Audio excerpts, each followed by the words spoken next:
पहली बार हमने नोट किया कि चुनाव के समय प्रधानमंत्री ने, होम मिनिस्टर ने और फाइनेंस मिनिस्टर ने स्टॉक मार्केट पर टिप्पणी दी। प्रधानमंत्री ने 2-3 बार, 4 बार देश को कहा कि स्टॉक मार्केट तेजी से आगे बढ़ने जा रही है। होम मिनिस्टर ने सीधा कहा कि 4 जून को स्टॉक मार्केट आसमान में जाएगी, लोगों को खरीदना चाहिए। और यही मैसेज फाइनेंस मिनिस्टर ने दिया। फर्स्ट, ये आज थोड़ा हम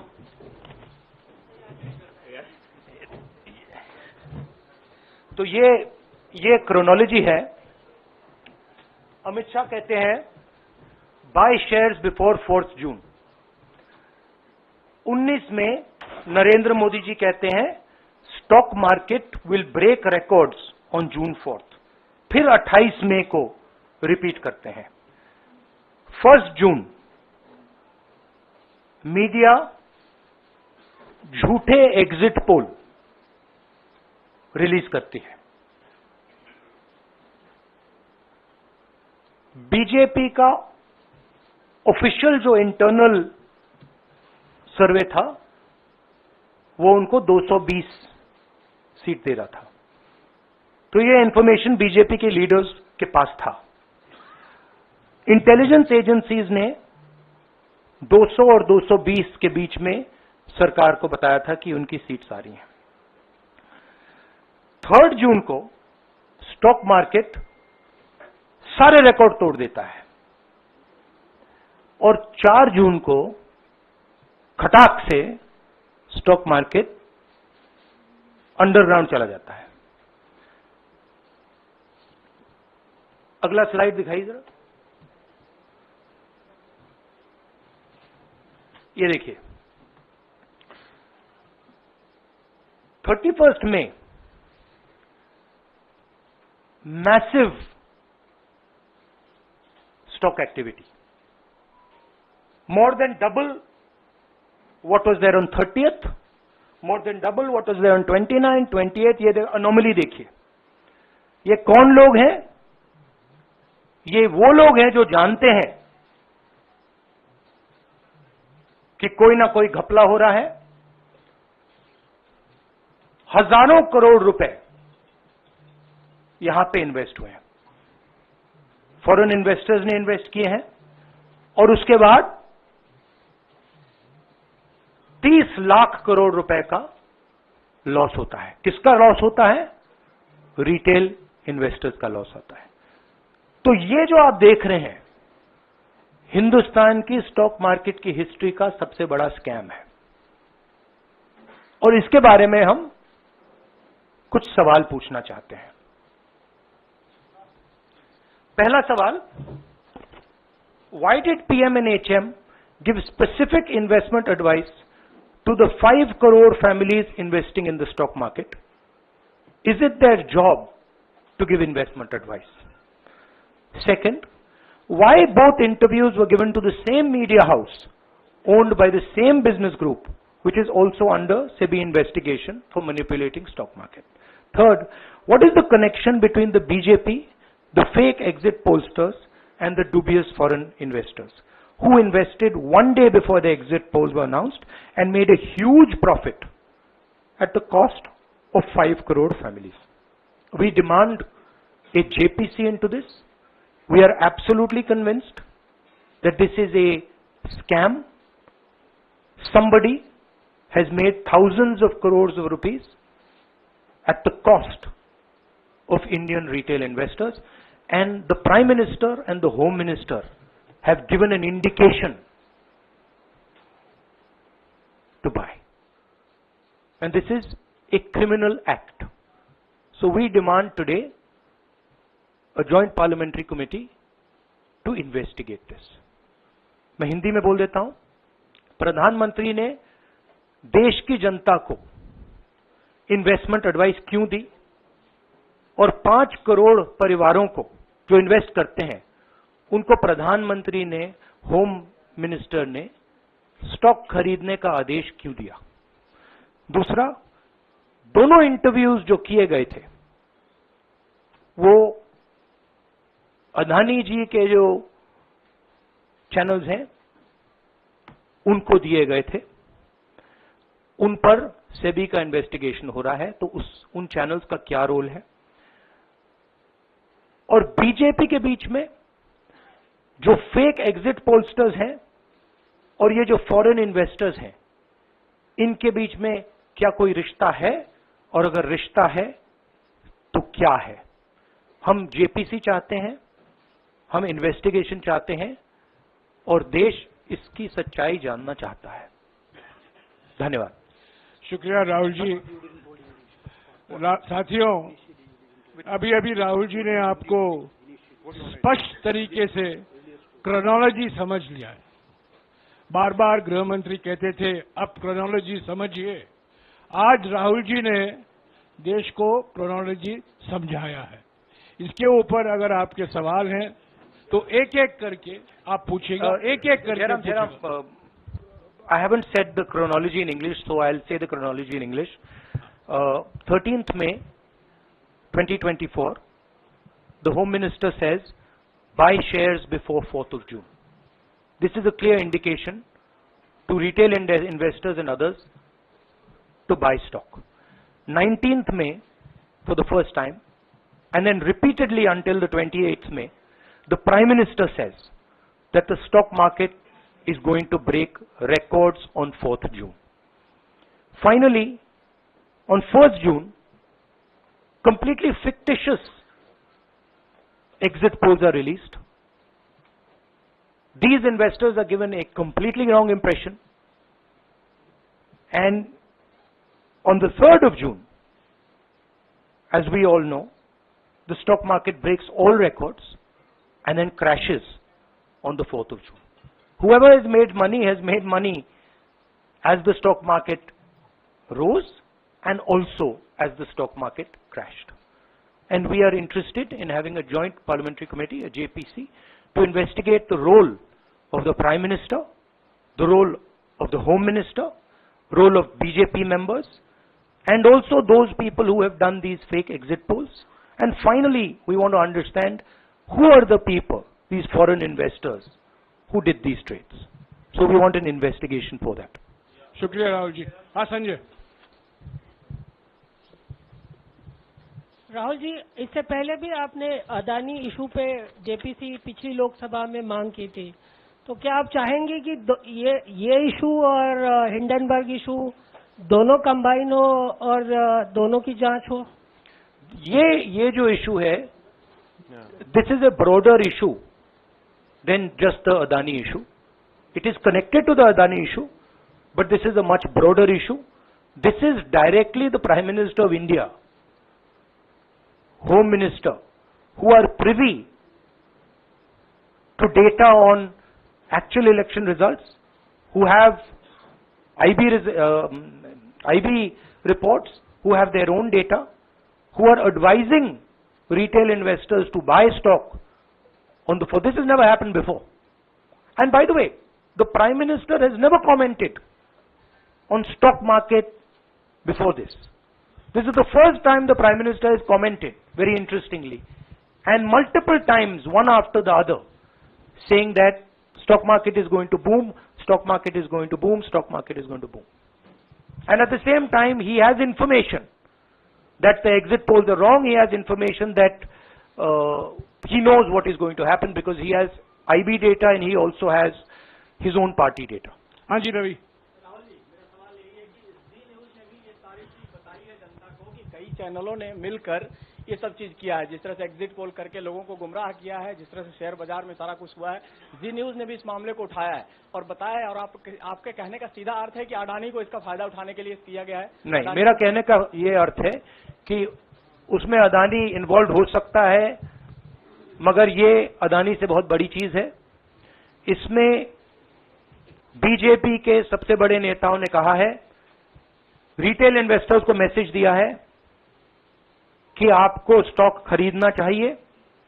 उनके पास इंफॉर्मेशन थी कि एग्जिट पोल्स गलत हैं, उनके पास इंफॉर्मेशन थी कि बीजेपी को फुल मेजॉरिटी नहीं मिलने वाली है, और वो जानते थे 3 जून को और 4 जून को क्या होने वाला है।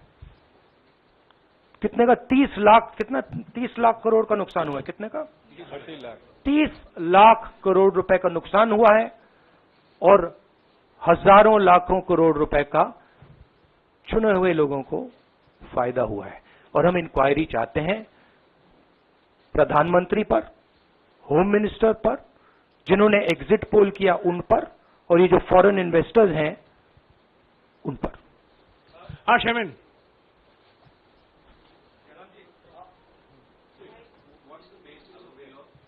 बहुत दूर है।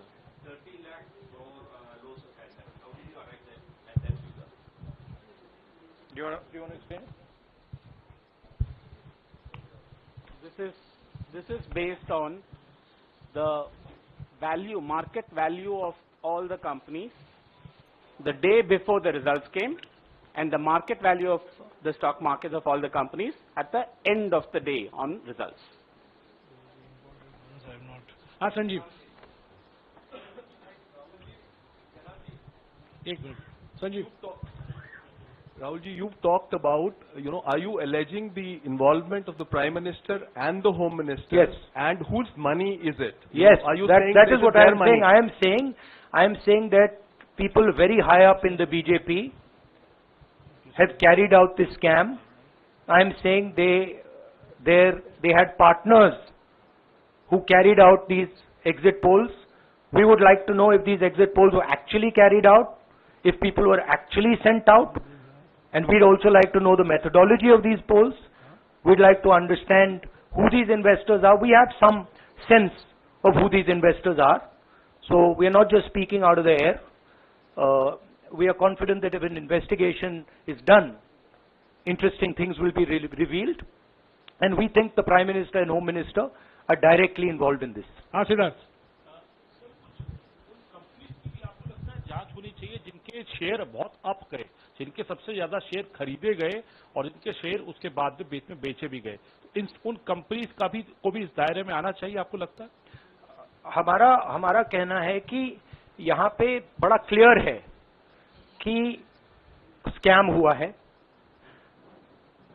प्रधानमंत्री ने डायरेक्टली कहा है, होम मिनिस्टर ने डायरेक्टली कहा है, इंडिकेट किया है जनता को कि स्टॉक मार्केट ऊपर जाएगी। होम मिनिस्टर ने तो साफ कह दिया कि खरीदना चाहिए, और जब प्राइम मिनिस्टर और होम मिनिस्टर और फाइनेंस मिनिस्टर ऐसी बात करते हैं तो उसका रिएक्शन आता है, लोग उसको बिलीव करते हैं। तो बिल्कुल क्लियर है कि इन 3 लोगों ने कहा है। यह भी क्लियर है कि इनको मालूम था कि रिजल्ट 400 का नहीं है, 300 का भी नहीं है। तो ये हम पता लगाना चाहते हैं, उसमें आप जो कह रहे हो वो भी शामिल है।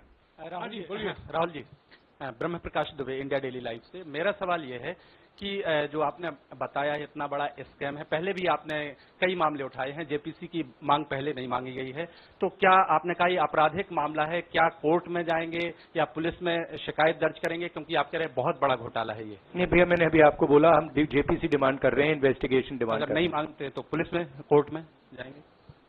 जो भी करना है करेंगे, बट हम आपको ये इन्फॉर्मेशन दे रहे हैं कि ये जो हुआ है ये नॉर्मल चीज नहीं है। इसमें प्रधानमंत्री ने इंडिकेशन दिया है, होम मिनिस्टर ने इंडिकेशन दिया है, फाइनेंस मिनिस्टर ने इंडिकेशन दिया है, अदानी जी के चैनल्स के थ्रू इंटरव्यूज किए हैं, और फाइनली लोगों ने इन्वेस्ट किया है, लोगों ने फाइनेंशियल एक्शन लिया है, कंपनीज ने शेयर खरीदे हैं। इसी विषय पर, एक मिनट, इसी विषय पर, इस स्टॉक मार्केट घोटाले पर ही हम सवाल ले रहे हैं। मौसमी, इसी विषय पर कीजिएगा बस। एक मिनट, आ रहा हूँ यार, एक मिनट। राहुल जी, एक करके आ रहा हूँ यार। राहुल जी, हम लोग ने पहले भी देखा है कि आप लोग ने कई बारी जब सेशन होता है तो सत्ता पक्ष और विपक्ष आमने सामने होता है, जेपीसी की मांग होती है और सेशन पे सेशन वॉश आउट हो जाते हैं और जनता का पैसा वेस्ट होता है। तो क्या आपको ये तो बीजेपी की लाइन है।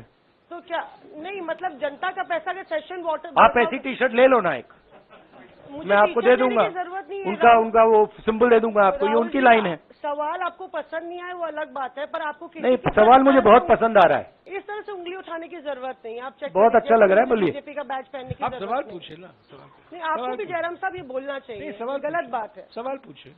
मेरा बस ये सवाल था कि जेपीसी की मांग पे कई बारी कामकाज ठप हो जाता है, तो क्या आपको लगता है कोई और भी राह आप लोग सड़क की राह इख्तियार कर सकते हैं, क्योंकि ये आम आदमी का पैसा है।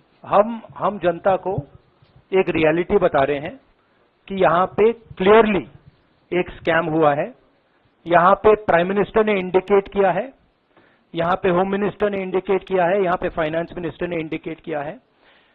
नॉर्मली बीजेपी की ये पोजीशन होती है कि जब भी हम कोई मुद्दा उठाते हैं तो हम पार्लियामेंट का टाइम वेस्ट कर रहे हैं। वही पोजीशन आपने अपनाई है, इसीलिए मैंने आपसे कहा कि देखिए आप बीजेपी की पोजीशन ले रही हैं। रियलिटी ये है कि हम जेपीसी करवाएंगे। अब ऑपोजिशन में बहुत ज्यादा ताकत है, बहुत ज्यादा स्ट्रेंथ है, और पूरा जो पार्लियामेंट का की सिचुएशन है वो बदल गई है। हाँ जयेंद्र, जेपीसी की मांग जो आपने की है वो तो पार्लियामेंट सेशन में होगी, लेकिन ये जो आम निवेशक हैं देश भर के जिनका 30 लाख करोड़ डूबा है, उनमें कर्नाटक के, तेलंगाना के, हिमाचल के भी लोग होंगे। तीनों राज्यों में आपकी सरकार है, क्या राज्य की जो जांच एजेंसी है उसके जरिए आप जो उन राज्यों के निवेशकों का कम से कम पैसा डूबा है, ये जो आप पूरे नेक्सस की बात आप कर रहे हैं, गुमराह करने की बात कर रहे हैं, क्या वहां से कोई कार्रवाई की आप उम्मीद कर सकते हैं? सोचा जा सकता है, बट ऐसी चीज के लिए शायद जेपीसी सही औजार होगा। हाँ रंजीता, रंजीता, ओके, मोहित रंजीत यार, आप पूछते रहे। मोहित चलो, आपको ऐसे सर मैं अपसेट सर मैं मोहित आपने समझ कर लिया, पूछ लीजिए। सर मैं मोहित हूँ न्यूज नेशन से। नहीं जानता सर लगातार पिछले घोटालों में भी आपने जेपीसी की बात की थी, आपने हर जांच की बात की, और ये एक बड़ा घोटाला सामने आया, इसमें भी आप जेपीसी की मांग कर रहे हैं। कितनी उम्मीद है कि लोग जेपीसी की ये लागू करेंगे? आपको क्या लगता है कि ये जेपीसी लागू करने वाले, अगर नहीं करेंगे फिर क्या करेंगे आप लोग? नहीं, हम प्रेशर लगाएंगे, डालेंगे, बट मुझे लगता है कि जो पहले राजनीतिक सिचुएशन थी, जिस इम्प्यूनिटी के साथ प्रधानमंत्री पहले काम करते थे, मुझे लगता है वो अब खत्म हो गया है, तो दूसरा नतीजा आएगा। राहुल जी, ये आखिरी है क्या, और दो लेंगे? ये आखिरी है। ये आखिरी हो गया, इन्होंने कह दिया आखिरी। ओके रंजीता।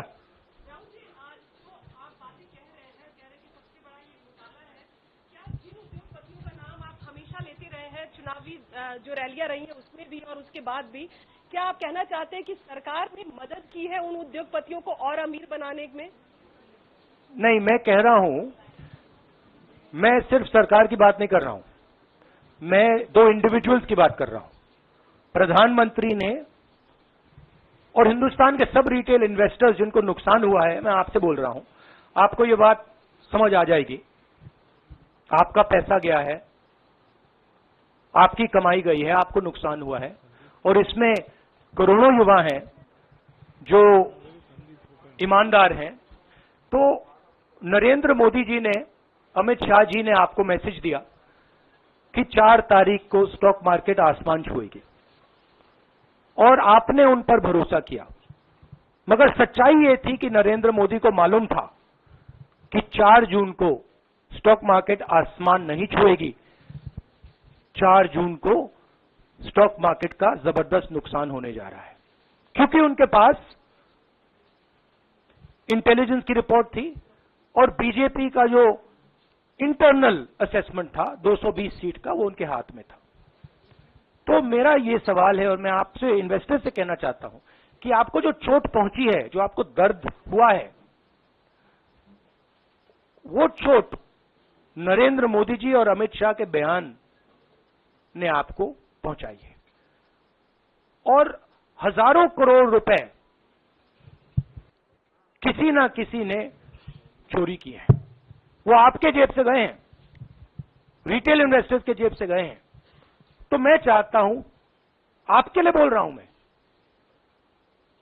आपके लिए बोल रहा हूं कि इन्वेस्टिगेशन होना चाहिए, पता लगाना चाहिए कि प्रधानमंत्री जी ने, होम मिनिस्टर ने आपको ये गलत इंफॉर्मेशन क्यों दी, और ये कौन लोग हैं, इन्वेस्टर्स जो हैं, फॉरेन इन्वेस्टर्स हैं, जिन्होंने इस दिन फायदा उठाया। ये देखिए ग्राफ है, ये रेड चार्ट जो है, इसको देख लीजिए।